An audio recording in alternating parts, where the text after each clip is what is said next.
Welcome बच्चों, स्वागत है आपका ब्रजेशलता मैम के चैनल में। तो आज हम करेंगे क्लास 9 का मैप वर्क। इसके फर्स्ट टर्म के मैप वर्क बेटा आपको मेरे चैनल पर मिल जाएंगे और इसके सेकंड टर्म के मैप में भी क्लाइमेट वाले चैप्टर का मैप आपको मैं करा चुकी हूँ। आप मेरे चैनल पर जाकर उसे देख सकते हैं। तो आइए शुरू करते हैं। ये आपका प्राकृतिक वनस्पति जो आपका नेचुरल वेजिटेशन वाला मैप है बेटा।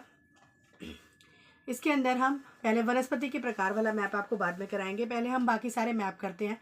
लेसन 5 में इस बार जो आपको सिलेबस में दिया गया है उसके अंदर सिर्फ मैप पॉइंटिंग दे रखा है, तो आपको पर्टिकुलर नहीं बताया कि कौन से आपको नेशनल पार्क वगैरह याद करने हैं। फिर भी जो मोस्ट इम्पॉर्टेंट बहुत बार पेपर में पूछे गए हैं वो मैंने आपको यहाँ पर बताए हैं। तो आप देख सकते हैं यहाँ पर जो नेशनल पार्क है उस पर कॉर्बेट, काजीरंगा, रणथंभौर, शिवपुरी, कान्हा, सिमलीपाल, मानस, गिर और इन सब की स्टेट मैंने इसके सामने लिख दी है। तो हिंदी मीडियम वाले, इंग्लिश मीडियम वाले दोनों ही बच्चे इसको आसानी से समझ सकते हैं। अब इसमें आपको आप देख सकते हैं कि कैसे भरना है। तो यहाँ देख सकते हैं बेटा आप, ये कॉर्बेट नेशनल पार्क है उत्तराखंड के अंदर, यहाँ आपको भरना है।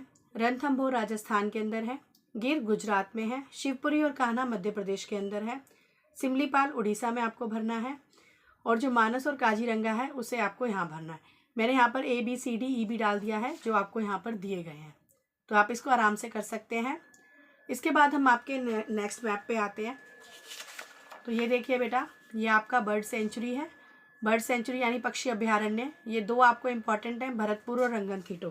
तो आप यहाँ देख सकते हैं भरतपुर और रंगनथीटो, भरतपुर राजस्थान में और रंगनथीटो कर्नाटका में है। तो भरतपुर आपको राजस्थान में भरना है और रंगनथीटो कर्नाटका में। आपको पिंक कलर के अलग पेन से डिनोट करके मैंने आपको यहाँ हाईलाइट करके बताया है, ठीक है। उसके बाद वाइल्ड लाइफ सेंचुरी है। तो वाइल्ड लाइफ सेंचुरी आप देख सकते हैं वन्य जीव अभयारण्य जिसे बोलते हैं, सरिस्का, मधुमलाई, राजाजी, दाचीगम और पेरिया। और इनके सामने भी मैंने इनकी स्टेट लिख दी है। आप इन स्टेट्स को आराम से देख सकते हैं, पहले आराम से देखें कि वो पर्टिकुलर चीज़ किस स्टेट में है, उसके बाद आप इसे मैप में भरेंगे। तो इसको मैंने इसी सेम मैप में दिखाया है, आप यहाँ देख सकते हैं। जो ब्लू पेन से मैंने आपको दिखा रखा है ये सारी वाइल्ड लाइफ सेंचुरी यानी वन्य जीव अभयारण्य है। तो इसमें आपको सरिस्का भरना है राजस्थान के अंदर, भरतपुर से थोड़ा ऊपर ही है।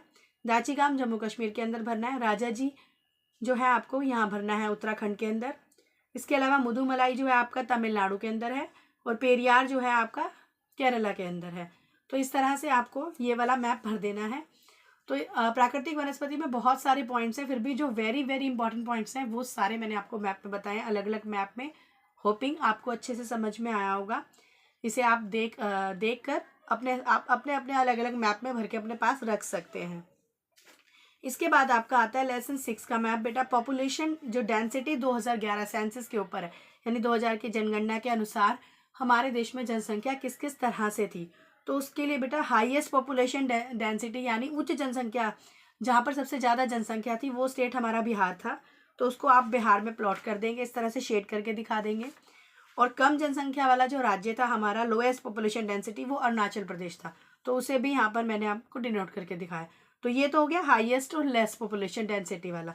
इसके अलावा एक स्टेट और है दिल्ली, जिसकी जो हाईएस्ट पॉपुलेशन डेंसिटी रही है, लेकिन दिल्ली क्योंकि स्टेट नहीं है यूटी में आता है, तो अगर पूछे तो आप बता सकते हैं दिल्ली जो है उसमें 11,320 पर स्क्वायर किलोमीटर जो पर्सन रहते हैं। इनका एरिया भी मैंने आपको बताया, बिहार में 1106 है और अरुणाचल प्रदेश में 17 है।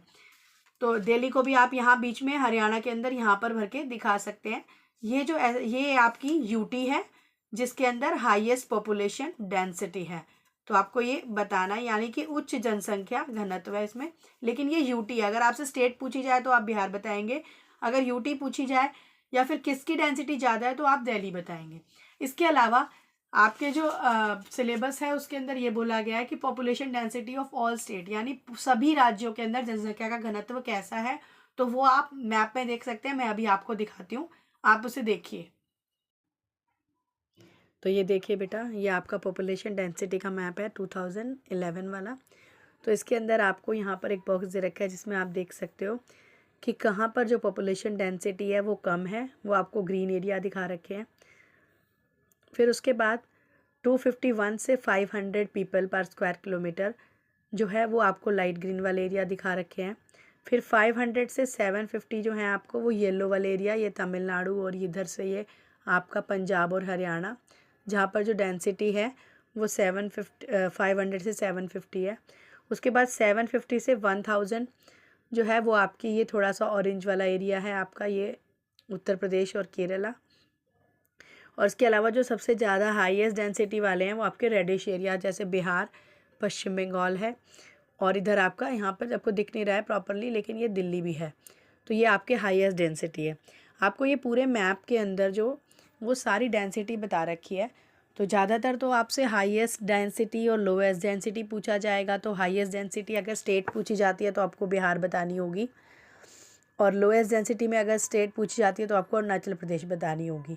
लेकिन अगर आपसे पूरा कवरेज पूछा जाता है तो आप इस मैप को अच्छे से याद कर सकते हैं। इसके अंदर आपको कंबाइंड एरिया दिखाए हुए हैं, मैं आपको फिर बता देती हूँ। अगर लेस डेंसिटी वाले तो आपके जो ग्रीन वाले एरियाज़ हैं, राजस्थान, मध्य प्रदेश, जम्मू कश्मीर, हिमाचल प्रदेश, उत्तराखंड, अरुणाचल प्रदेश, इधर वाले सारे एरियाज़ जो ईस्टर्न वाले हैं, नागालैंड, मणिपुर, मिजोरम, मेघालय, इन सब में लेस डेंसिटी है, यानी कम जो है जनसंख्या घनत्व है इसमें। और जो मिडल रेंज के पूछे जाएंगे तो आपके 251 से लेके 500 वाले और 500 से 750 वाले आएंगे। तो यहाँ से आप देख सकते हैं। इसके अलावा आपके 751 से 1000 में भी काफ़ी अच्छी डेंसिटी रहेगी पॉपुलेशन की, घनत्व जो जनसंख्या का वो ज़्यादा रहेगा। तो वो आपका यूपी वाला एरिया है, केरला वाला एरिया है बेटा, जिसके अंदर पॉपुलेशन डेंसिटी काफ़ी है।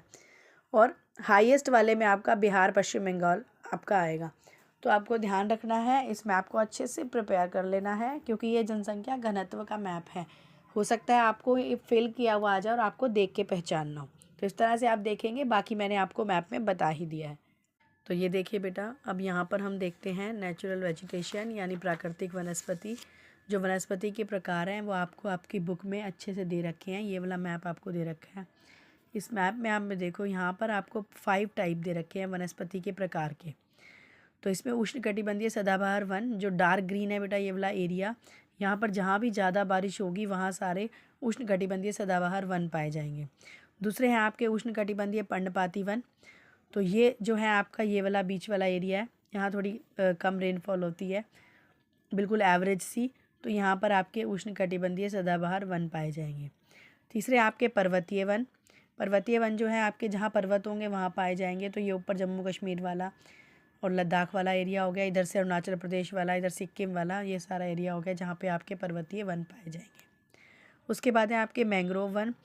ये ज़्यादातर समुद्री तटों के पास पाए जाते हैं, क्योंकि मैंग्रोव वनों की जो जड़ें होती हैं वो पानी में डूबी रहती है। तो यहाँ पर और यहाँ पर देखो आपको मैंग्रोव वन पाए जाएंगे। और उसके बाद है उष्णकटिबंधीय कटीले वन, यानी बिल्कुल जो ना के बराबर वन होते हैं, ये राजस्थानी एरिया में पाए जाते हैं। तो ये सारा आपका एरिया जहाँ पे बिल्कुल बारिश नहीं होती, और यहाँ पर भी ऐसा ही एरिया होता है जहाँ बिल्कुल बारिश नहीं होती, वृष्टि छाया क्षेत्र होता है ये। तो यहाँ पर आपके कटीले वन पाए जाएंगे। तो ये आपकी वनस्पति है, ये आपको प्लॉटेड आ सकती है और आपको पहचाननी होगी ये कौन सी वनस्पति है, या एक पर्टिकुलर टाइप की वनस्पति आपको भरनी होगी। तो इस तरह से आप इसको जो है वो शेड करके दिखा सकते हैं। तो अब ये तो आपको हिंदी मीडियम वाले बच्चों के लिए हुआ। अब आप इंग्लिश मीडियम वाले बच्चे देखें। तो ये देखें बच्चे, इंग्लिश मीडियम वाले बच्चे भी अपना मैप देख सकते हैं। नेचुरल वेजिटेशन का मैप है ये। तो there are tropical evergreen forest, these are the forest which are tropical evergreen and found where more rainfall is occur in India, like here Western Ghat and the Garo Khasi जो hills हैं there। Next है आपका tropical deciduous forest, ये वहाँ पाए जाएंगे जहाँ पर आपका एवरेज रेनफॉल होगा। तो ये वाला एरिया आपका सारा ट्रॉपिकल डिसीडियस फॉरेस्ट वाला है।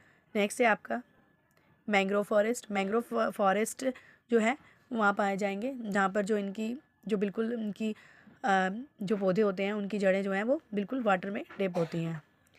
ये वाला एरिया आपका मैंग्रोव फॉरेस्ट का है।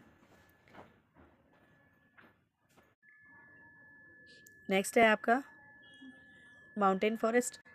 माउंटेन फॉरेस्ट आपके जहाँ पे माउंटेन्स होंगे वहाँ पर पाए जाएंगे। ये सारा माउंटेनी एरिया है, ये वाला भी, यहाँ पे आपके माउंटेन फॉरेस्ट पाए जाएंगे। और लास्ट है आपका ट्रॉपिकल थॉर्न फॉरेस्ट।